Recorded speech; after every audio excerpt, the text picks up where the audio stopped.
ರೇಣುಕಾಸ್ವಾಮಿ ಹತ್ಯೆಯ ಕೇಸ್ನಲ್ಲಿ ಲಾಕ್ ಆಗಿರುವಂತಹ ದರ್ಶನ್ಗೆ ಸದ್ಯಕ್ಕೆ ಸಂಕಷ್ಟ ತಪ್ಪುವ ಯಾವುದೇ ಲಕ್ಷಣಗಳು ಕೂಡ ಕಾಣಿಸ್ತಾ ಇಲ್ಲ. ಪೊಲೀಸರು ತನಿಖೆಯ ಮೇಲೆ ತನಿಖೆಯನ್ನು ನಡೆಸ್ತಾ ಇದ್ದಾರೆ. ರೇಣುಕಾ ಕೊಲೆ ಕೇಸ್ನಲ್ಲಿ ದರ್ಶನ್ಗೆ ಡ್ರಿಲ್ ಮುಂದುವರೆದಿದೆ. ಪೊಲೀಸ್ ಕಸ್ಟಡಿ ಅಂತ್ಯವಾಗುವಂತಹ ಲಕ್ಷಣಗಳು ಕೂಡ ಕಾಣಿಸ್ತಾ ಇಲ್ಲ.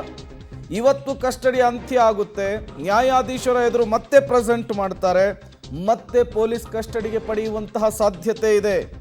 ಮತ್ತೆ 4 ಆರೋಪಿಗಳನ್ನು ಪಿಸಿ ಅಂದರೆ ಪೊಲೀಸ್ ಕಸ್ಟಡಿಗೆ ಪಡೆಯಲಿಕ್ಕೆ ಪೊಲೀಸರು ನಿರ್ಧಾರವನ್ನು ಮಾಡಿದ್ದಾರೆ.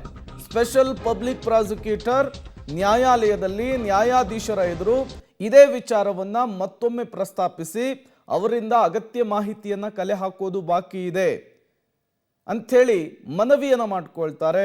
ಹಾಗಾಗಿ ಈ ಪ್ರಕರಣಕ್ಕೆ ಸಂಬಂಧಪಟ್ಟಂತೆ ತನಿಖೆಯ ತೂಗುಗತಿಯಿಂದ ಸದ್ಯಕ್ಕೆ ದರ್ಶನ್ ಬಚಾವಾಗುವ, ಅವರ ಜೊತೆಗೆ 4 ಜನ ಬಚಾವಾಗುವ ಯಾವುದೇ ಲಕ್ಷಣಗಳು ಕೂಡ ಕಾಣಿಸ್ತಾ ಇಲ್ಲ.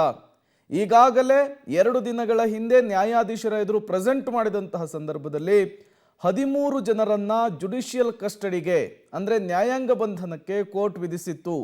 ಆದರೆ ದರ್ಶನ್ ಸೇರಿ 4ರನ್ನ ಮತ್ತೆ ಪೊಲೀಸ್ ಕಸ್ಟಡಿಗೆ ಕೊಟ್ಟಿತ್ತು 2 ದಿನಗಳ ಕಾಲ. ಆ ಅವಧಿ ಇವತ್ತು ಮುಗಿತಾ ಇದೆ. ಇವತ್ತು ಮತ್ತೆ ನ್ಯಾಯಾಧೀಶರ ಎದುರು ಪ್ರೆಸೆಂಟ್ ಮಾಡ್ತಾರೆ. ಆ ಸಂದರ್ಭದಲ್ಲಿ ಸ್ಪೆಷಲ್ ಪಬ್ಲಿಕ್ ಪ್ರಾಸಿಕ್ಯೂಟರ್ ಮತ್ತೆ ನಮ್ಮ ಕಸ್ಟಡಿಗೆ ಕೊಡಿ ಅಂಥೇಳಿ ಮನವಿಯನ್ನು ಮಾಡಿಕೊಳ್ಳಲಿದ್ದಾರೆ ಎನ್ನುವಂತಹ ಮಾಹಿತಿ ಸಿಗ್ತಾ ಇದೆ. ಕರೆಂಟ್ ಶಾಕ್ ಅನ್ನು ಕೊಟ್ಟು ರೇಣುಕಾಸ್ವಾಮಿ ಸಾವು ಹಿನ್ನೆಲೆ ಆರೋಪಿ ಧನರಾಜ್ ಬಳಿ ಮತ್ತಷ್ಟು ಮಾಹಿತಿಯನ್ನು ಕಲೆ ಹಾಕಬೇಕಿದೆ. ದರ್ಶನ್ ಧನರಾಜ್ ಮುಖಾಮುಖಿ ವಿಚಾರಣೆ ನಡೆಸುವಂತಹ ಸಾಧ್ಯತೆ ಇದೆ. ಮತ್ತೆ ಸಾಕ್ಷ್ಯ ಸಂಗ್ರಹದ ಹಿನ್ನೆಲೆಯಲ್ಲಿ ಕಸ್ಟಡಿಗೆ ಕೇಳುವಂತಹ ಸಾಧ್ಯತೆ ಇದೆ ಅಂಥೇಳಿ ಪೊಲೀಸ್ ಮೂಲಗಳು ಮಾಹಿತಿಯನ್ನು ಕೊಡ್ತಾ ಇದೆ. ಈಗಾಗಲೇ ರೇಣುಕಾಸ್ವಾಮಿ ಹತ್ಯೆಯ ಪ್ರಕರಣಕ್ಕೆ ಸಂಬಂಧಪಟ್ಟಂತೆ 130ಕ್ಕೂ ಹೆಚ್ಚಿನ ಸಾಕ್ಷ್ಯಗಳನ್ನು ಪೊಲೀಸರು ಸಂಗ್ರಹಿಸಿದ್ದಾರೆ. ಚಿತ್ರದುರ್ಗ, ಪಟ್ಟಣಗೆರೆ ಶೆಡ್ ಸೇರಿದಂತೆ ಹಲವು ಕಡೆಗಳಲ್ಲಿ ಸ್ಪಾಟ್ ಮಹಜರನ್ನ ಮಾಡಿದ್ದಾರೆ. ದರ್ಶನ್ ನಿವಾಸ, ಪವಿತ್ರ ಗೌಡ ನಿವಾಸ ಸೇರಿದಂತೆ ಹಲವರ ಮನೆಯಲ್ಲಿ ಸ್ಪಾಟ್ ಮಹಜರನ್ನ ಮಾಡಿ ಒಂದಿಷ್ಟು ಸಾಕ್ಷ್ಯಗಳನ್ನು ಕ್ರೋಢೀಕರಿಸುವಂತಹ ಕೆಲಸ ಆಗಿದೆ. ಪೊಲೀಸರು ತನಿಖೆಯ ಆಳಕ್ಕಿಳಿಲಿಕ್ಕೆ ಮತ್ತೆ ನಿರ್ಧರಿಸಿದ್ದಾರೆ. ದರ್ಶನ್ ಸೇರಿ 4ರನ್ನ ಮತ್ತೆ ತೀವ್ರ ವಿಚಾರಣೆಗೆ ಒಳಪಡಿಸಬೇಕು. ಅವರಿಂದ ಅಗತ್ಯ ಮಾಹಿತಿಯನ್ನು ಕಲೆ ಹಾಕೋದು ಮಾಹಿತಿ ಬಾಕಿ ಇದೆ. ಅವರು ಯಾವುದೇ ವಿಚಾರವನ್ನು ಬಾಯಿ ಬಿಡ್ತಿಲ್ಲ. ಹಾಗಾಗಿ ಅವರ ಪೊಲೀಸ್ ಕಸ್ಟಡಿಯನ್ನು ಮತ್ತೆ ವಿಸ್ತರಣೆ ಮಾಡಬೇಕು ಅಂಥೇಳಿ ಸ್ಪೆಷಲ್ ಪಬ್ಲಿಕ್ ಪ್ರಾಸಿಕ್ಯೂಟರ್ ಮನವಿ ಮಾಡಿಕೊಳ್ಳುವಂತಹ ಸಾಧ್ಯತೆ ಇರುವಂಥದ್ದು.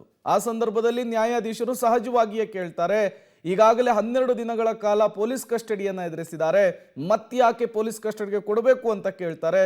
ಆ ಸಂದರ್ಭದಲ್ಲಿ ಮತ್ತೊಮ್ಮೆ ರಿಮ್ಯಾಂಡ್ ಕಾಪಿಯನ್ನು ಸಲ್ಲಿಕೆ ಮಾಡುವಂತಹ ಸಾಧ್ಯತೆ ಇದೆ. ಆ ರಿಮ್ಯಾಂಡ್ ಕಾಪಿಯಲ್ಲಿ ಈಗಾಗಲೇ ದರ್ಶನ್ ವಿರುದ್ಧ ಯಾವ್ಯಾವ ಸಾಕ್ಷಿಗಳ ಸಂಗ್ರಹ ಆಗಿದೆ, ಇನ್ನೇನೇನು ತನಿಖೆ ಬ್ಯಾಲೆನ್ಸ್ ಇದೆ ಅನ್ನುವಂತಹ ಮಾಹಿತಿಯನ್ನು ಉಲ್ಲೇಖಿಸಲಾಗಿರುತ್ತೆ.